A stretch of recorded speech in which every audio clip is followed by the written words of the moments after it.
Well, hi there once again. It is I, Greg Fish, your humble host for the 116, a podcast about living life higher, wider, closer, and deeper. Although I must confess, I kind of fall short at those things sometime, and so it's good to have somebody to talk to like you, and we can work through these things, and today that's what it's going to be all about. The 116 is a presentation of First United Methodist Church in downtown Peoria.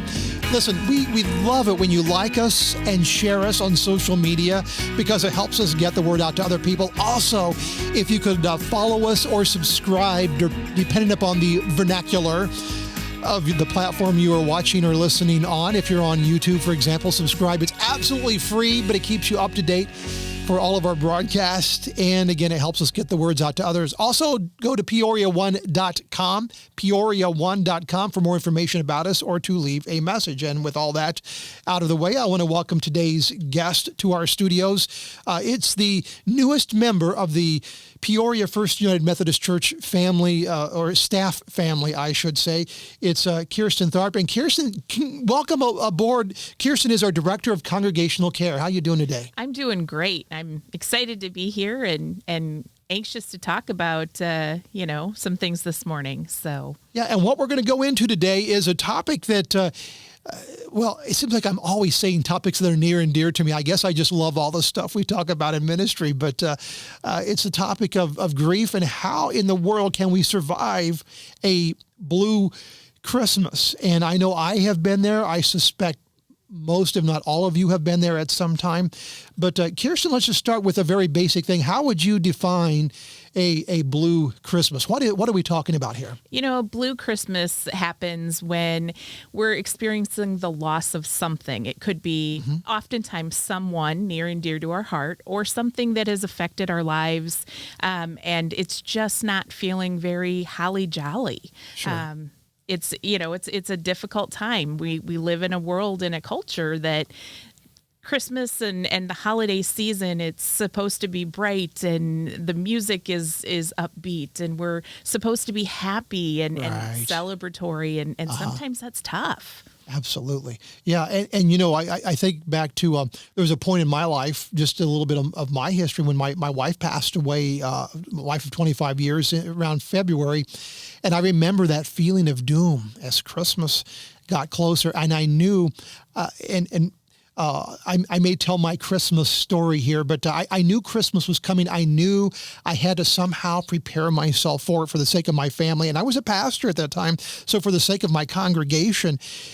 And yet I was just really struggling because I didn't want to put up the Christmas decorations. And I remember going to the garage where I stored my Christmas decorations. And my wife, Barbara, loved Christmas and she loved decorations. So we had tub after tub. And I thought, well, I had some Charlie Brown Christmas decorations. I'm going to find them. But as soon as I opened up the tub, I likened it. Have you ever seen the movie Indiana Jones, Raiders of the Lost Ark? Yeah. Okay. Remember that scene towards the end of the movie where the Nazis open the Ark of the Covenant and all the ghosts come out and their faces melt off? Right. That's exactly what happened to me. I opened that tub, the ghost came out, my face melted off. And I thought, I can't do this. Again, I slammed it shut and I'll tell the rest of the story later. But have you ever been in a situation, with grief where you found yourself in a holiday situation saying, I'm going to have to really pull it together for this season? I'm experiencing that a little bit right now myself personally. And I recently lost my dad and he was the holiday cheer in our house growing up. It's interesting, growing up, he was not usually the most holly jolly person at Christmas time. It meant spending money and he was a pretty frugal guy. And I remember coming home as a freshman in college and we had a tradition where our Christmas tree was decorated with our ornaments that we'd collected year after year. And each of us had quite a collection of ornaments by the time we left the house. And I came home as a freshman in college and my parents said, so you'll notice something a little different this year. We decided to go with a theme tree. And I walked into the living room where we had our Christmas tree and it was all decked out. It was beautiful. It looked like something out of a magazine. And that, for my parents, kind of started a Christmas tradition where Christmas became bigger and bigger and bigger every single year. We never knew what they'd been out shopping for, and it was always fun to see. But that's going to be missing this year. And so, it is tough. And none of us know what anybody else is going through when we see them on the street and, greet them from day to day. So. Yeah. So, for me, and we're coming up, as of the recording of this, we are coming up on Thanksgiving season. And that's always been a struggle for me too, because my mom died when I was 23, 24 years old, somewhere in there. She died of cancer at Thanksgiving time. And so Thanksgiving has kind of been a weird thing for me over the years. And in fact, there have been times when, by my own preference, I have spent Thanksgiving all by myself. And even much to my consternation, there have been a few Christmases in recent years, especially since I live at a distance from my family. And if I have to work on Christmas Eve, then Christmas Day, I'm by myself. Let's start there. What would you say to the person? Is this a healthy thing for a person to be able to decide if they want to be by themselves at a holiday time? Absolutely. We think that what we see portrayed for holidays is, the families and the gatherings and all the food. And that's a kind of a typical thought process here in the United States for a holiday. Mm-hmm. But the reality is it's okay to do you. I think that's a huge takeaway is you do you. Whatever you're experiencing, whatever you're comfortable with, that's where you need to spend your holiday. And it may mean that your family doesn't understand that, and that's okay too. If you're comfortable with your decision, then that's exactly what you should be doing on that holiday. Yeah. To step into the role of Linus from the Peanuts, I think one of the big problems that we face is the fact that our holidays have been so overly commercialized. And so these certain images of the holiday have come out and have become important to us. Like, for example, as a kid, I would have told you that it's important to have a white Christmas, even though most Christmases in Southern Indiana tended to be rainy rather than white. But I had this image in my mind. How, do you think that's a big factor? Is the commercialization of the season something that has put a false image of what holidays should be in our minds? Absolutely. I think both the commercialization and now we have social media on top of it. So we not only see the ads on TV that started weeks ago. I mean, we've been seeing Christmas in the stores for several weeks and things as well. So we're surrounded and bombarded by it very early on, well before Halloween and things like that. Add to that social media, and everybody takes the perfect family photo where everybody's smiling in the perfect house and are showing you their gatherings, and that's one tiny snapshot of what their day consisted of. Yeah. I guess, and to borrow another imagery that may be foreign to some of our listeners and viewers, but I'm a fan of the Marvel universe movies, and towards the end of the big thing they were leading up to, a bad guy named Thanos snapped his finger and half of all living things disappeared. And I thought that is a great metaphor for how sometimes we can be on the outside when we're looking at somebody who's struggling. It's like, snap out of it and half your problems will disappear, Is it possible for somebody to just snap out of it? It's really, really not. We'd like it to be that way. We'd like to be able to go on a grief journey and know that tomorrow, this is what we should expect. The following day, this is what we should expect. And then we're going to wake up on this day and we're going to feel much, much better. Mm-hmm. Unfortunately, grief is something that just doesn't work like that. Mm-hmm. In fact, I've seen imagery of what people think grief is, and it looks like a hill, like you're approaching it and then you get to the top and you come down to the bottom. Unfortunately, what grief really looks like is kind of like a 2-year-old scribble on a paper. You can go through different phases of grief. You can revisit them. It's not pretty. It's not straight. It's not a clear path. And so as much as we'd love to have that finger snap, it just doesn't exist. I think my journey with grief has been interesting too, because I'm kind of the Enneagram 4 kind of I don't know if that means anything to you or not, but the Enneagram 4 is a personality that feels deeply and has very deep emotions. It can go to some really dark places and stay there for a while and actually survive it. This is kind of where how our mind works. It doesn't mean that I necessarily like those times, but I get that feeling. And so I can understand going and plumbing the depths of our feelings. But sometimes looking on from the outside, people don't really get that. And I know, for example, it's interesting when you mentioned social media. When you watch social media, how differently people who are dealing with grief will deal with it. And some people need to post a lot of pictures of their loved ones. They'll post daily reminders of it's been, 4 days since, or it's been 2 years. And it's just, so is there any standard way of understanding somebody's grief? Grief is so different for each person. Grief is very individual. There's no one right way, one prescribed way. Some people may be able to breeze through grief. Some people may battle grief for years and years. The other thing is we experience all kinds of different losses, and you may have been through a loss of a loved one, but they maybe weren't quite as close to you as another person. And so you think you're going to handle the grief like you did last time, but it's not the same. Sure. So you're dealing with, people's different personalities along with different losses. Mm-hmm. And right now, I think we're all dealing with losses. We're dealing with grief on top of grief because of COVID and the pandemic. And yes, we have all lost things that we don't even realize that we're grieving right now. But everybody's walking around in some mild state of grief. So you're seeing a lot more of that then. Absolutely. Mm-hmm. Absolutely. And the other thing that's really coming about is people haven't had a normal way to grieve. So the pandemic caused people not to be able to go to the hospital and be with their loved one if they were ill. They've not had the opportunity to have a funeral or a large gathering or even a meal. And so people who have been through a loss on top of that loss didn't get to grieve it in what they felt was a normal way. And so they're carrying grief even longer. And it's just not, it's a strange time.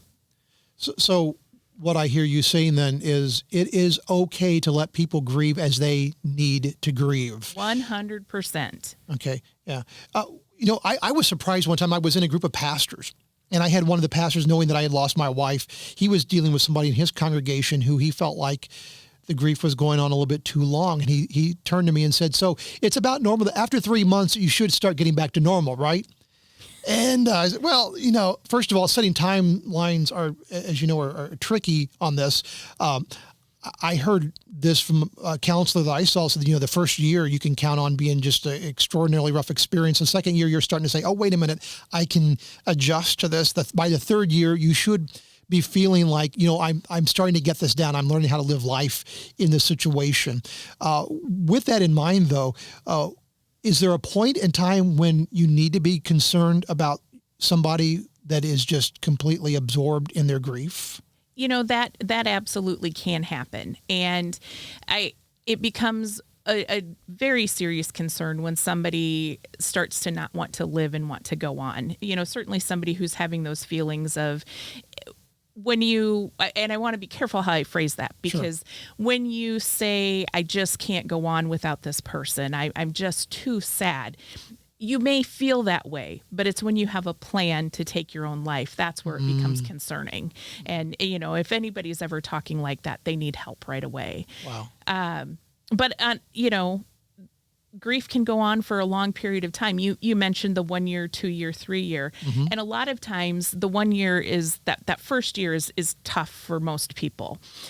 Sometimes people either go one of two ways. That second year, things are a little bit better, or sometimes the second year is even harder than the first, which is really difficult for people to hear, because they think I've made it through that first year and all of those firsts, but the second year, that reality sets in, and that can be harder for people to deal with. But then by that third year, typically people are moving to a place where they are starting to feel a little bit better. They've are adjusting to life in a new way. Mm-hmm.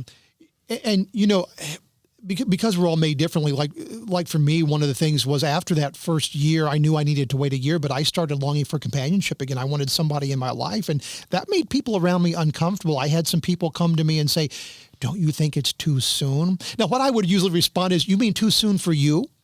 When it comes to this stuff, there really is no set truth as to when it's right to move forward and how we move forward. I mean, do you agree with that?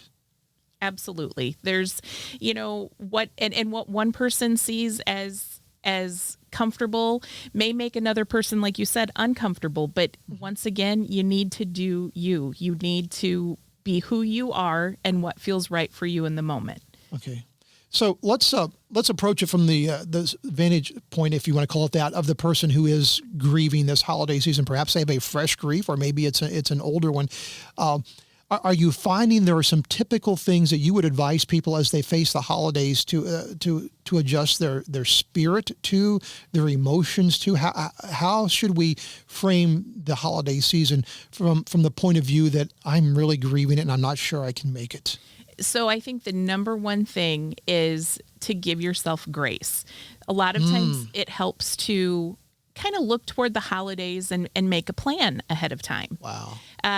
Make that plan, how you think you might react, but then give yourself grace. So if you're invited to a holiday party, for instance, that might be something that you're used to doing as a couple, and now you're by yourself. And accept that invitation loosely. So maybe tell the host or hostess that you plan to come, but if you're having a day that just doesn't feel right, please let them know and let them know that it's just not going to happen that day.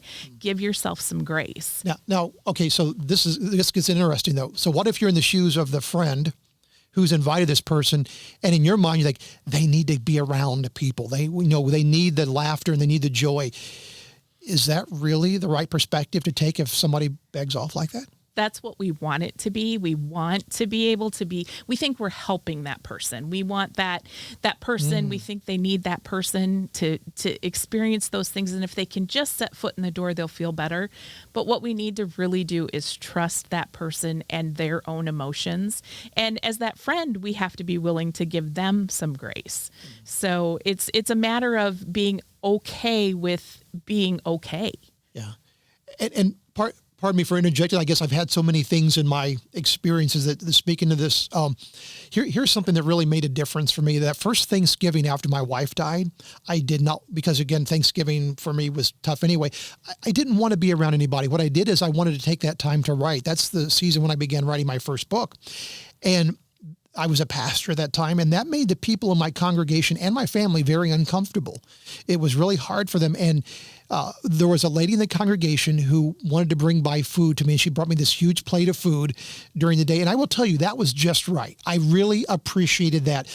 She respected me enough to let me have my space, but yet showed care and love and concern for me. And that's one thing I guess I would say is find the little love gift you can give to a person without insinuating yourself into their plans, right? Absolutely. That was perfect. You needed that time, you needed that space, but I'm sure you appreciated that, yes, that gift of that meal. And, yes, another thing that people will do is they turn to helping others.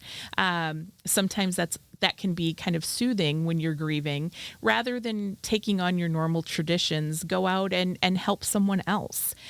Great point. And you can volunteer, you can deliver Meals on Wheels, you can do a lot of different things. Yes. So. Yeah, and I think we undervalue that because the best way to get your mind off of your own troubles is to help somebody else in theirs. Yep. Yeah. Yeah. So if somebody were to come to you and say, what types of things, exercises, exercise is good for us. It makes us healthier. What kind of emotional, spiritual, and physical exercises can we add to our life to get us into the mode of recovery and not constantly dwelling in the land of, and I'm going to use a harsh term, but self-pity, because that can happen. I mean, we want to respect people in their grief, but let's also understand that in our grief, we can really overcome to an unhealthy degree in that grief. So I've kind of lost my question. I'll let you just take it from here. when it comes to things that we can do to start really caring for ourselves and I think actually forcing yourself to sit down and deal with your grief, that's key. We don't want to. We don't like to do things that are uncomfortable. Mm-hmm. We don't like to do things that feel hard. But I think if you can, the only way to get through grief is to go through it. You can't go around it. You can't go under it. You can't go over it. You have to go through it. Yeah. And so, getting out your Bible, getting into the Word, finding that place with God and hearing those scriptures of how, he has this. And that's a great place to start. I know a lot of people who like to write journal and just sit down and you don't even have to have anything, just start writing down something silly, and you may find that you start writing and those feelings and emotions start coming out on paper. Yeah. And I think, the other thing is just, we're in a busy society. So sometimes just sit, be, and take that deep breath. When things start to feel too big, take that deep cleansing breath, do that several times, recenter, refocus, and, move on to the next thing. That is so good. And I hadn't thought about the journaling aspect when you mentioned, but I have kind of come to believe that it's good to leave a record for those who come after you, especially your family, because in them dealing with their situations, in the loss of you, it might be helpful to them to learn how you navigated the loss of the ones that you struggled with as well. Now, there is, you brought up something too that I think is kind of, I'm not sure I like this term, the 800-pound gorilla in the room, but the thing that's just kind of really obvious here. And from people, we're approaching this from a spiritual perspective as well. We are ministers of the gospel of Jesus Christ, so that's something that we take very seriously. However, and I've heard this said, there is this idea that if you have faith in Jesus and if you read your Bible and pray and believe Scripture, then you will not struggle with grief, but you will be an overcomer. Now, you will become an overcomer and you will find victory, but is that a drastic mistelling of the gospel of Jesus Christ? Well, I think it's an easy thing for people to say. It's a harder thing for people to do. Thank you. Yes. And I think when we're looking for a fix, we're looking for something quick. Mm-hmm. And grief doesn't work like that. Grief isn't just instant, okay, we're fine, we're better. And so when we turn to the scriptures and things, you may find yourself pretty angry with God before you come to a place of peace with God again. That's not uncommon. And it's okay to get angry with God. Yeah. As long as you surround yourself with other people and keep in the word and the scripture, because you will get to a place where you will find peace again. Yeah. There's this great scene in one of the classic movies, Forrest Gump. This is the second podcast in a row where I've mentioned this movie, by the way. My apologies to the listeners. A great scene where Lieutenant Dan is he's come out to go shrimping with Forrest Gump, and a great storm comes up, and he's in the crow's nest, and he's really angry. He's lost both of his legs, and he's very angry, and he cusses God out, and he yells at God and says, "Come and get me," and shakes his fist at the heavens. And then in the next scene, after the storm has come to peace, Forrest makes the analysis that Lieutenant Dan made his peace with God, and he was at peace after that. Now, I remember when I first saw that kind of offended me in the spirit, because you shouldn't shake your fist at God. But over time, I've realized God can handle our anger just fine. That's why he makes grace, right? So for somebody who's dealing with anger, is that okay? Absolutely. Yeah. And you feel anger. That's one of the emotions that oftentimes are associated with grief. It's okay to become angry with God, and you may find you turn away from that for a little bit. But it's surrounding yourself with those people that bring you back. It's surrounding yourself with the word, and just you'll get to a point where you return to that. Very good. So let's talk a few brass tacks then for those who are facing the holiday season with a severe loss, and I don't know why this happens, but it seems like there's losses over the holidays seem to be more prevalent. I know back in my radio days, it seemed like there were always more obituaries over Christmas time than any other time. I don't know why, if there was anything scientific about that. But the fact is, if we're talking with somebody who hasn't dealt with a major loss, that's not an unthinkable, and especially in this time with COVID and what it's doing to our people, it's just a really unpredictable thing. So as we face these holidays, are there some things that you would say, put these things in place in your life to help you to have as healthy of a holiday season as possible, despite what may be going on for you emotionally? I think we need to take care of ourselves, take care of our bodies, take care of our person, both mentally and physically. That needs to be, something we do on a day-to-day basis anyway. Right. But I think, during the holidays, we allow ourselves to become so much more stressed. Like I said in the beginning, if you're not grieving, the holidays are stressful. We allow ourselves to get that way. So I think setting realistic expectations, sit down before the holidays and make that list of what is really important to you. What are the have-tos that it will not be Thanksgiving or it will not be Christmas in my home without this? And then maybe reevaluate that list. And then from there, make realistic expectations. Beyond that, make sure that you're getting enough sleep, you're drinking enough water, you're getting that physical activity. Holidays, it's really fun to have all those foods that we don't let ourselves have through the rest of the year. And, yes. But be mindful of, salads still exist in December. So I like that. Yeah. So let's talk about setting up healthy things for your family to help them in the future, because I think that's one of the things that in dealing with the loss of my wife, there were actually a lot of things that she set me up for. And let me kind of finish that story off to tell you where I'm going here.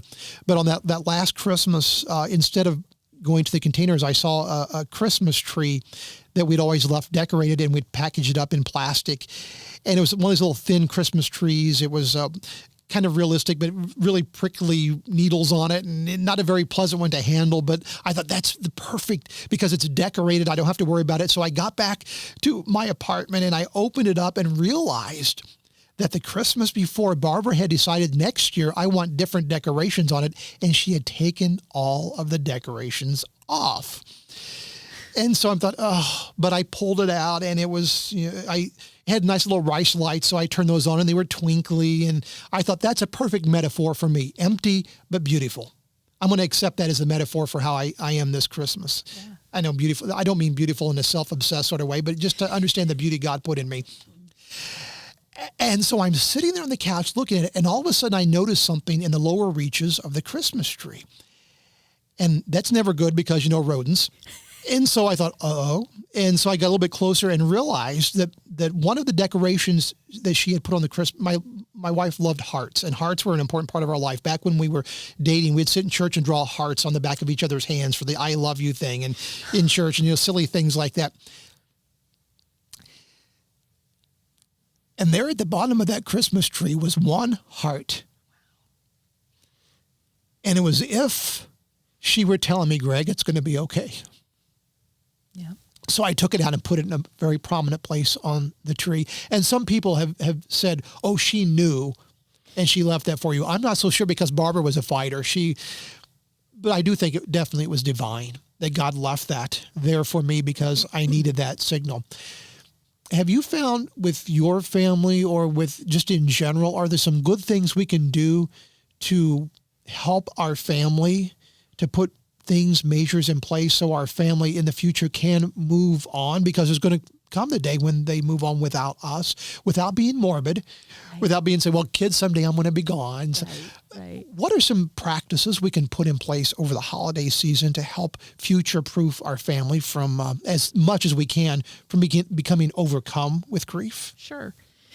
I think we need to, the number one thing I think is, as a family, death and dying is something we don't like to talk about. Nobody likes to talk about it. It's not a happy, not necessarily a happy subject.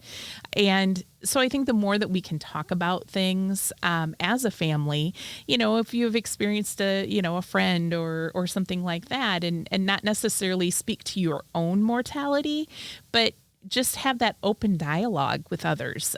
We don't do that enough as a society.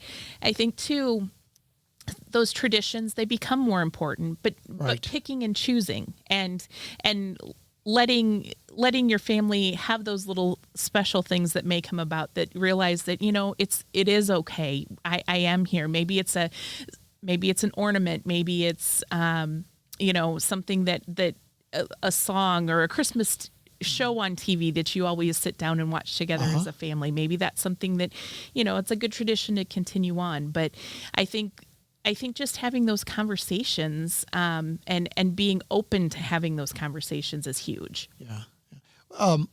Let's wrap this up by, and by the way, this has been therapy for me too, because it's always good to talk about these things and to kind of work them out in conversation. I'm a talker, hence I do stuff like this.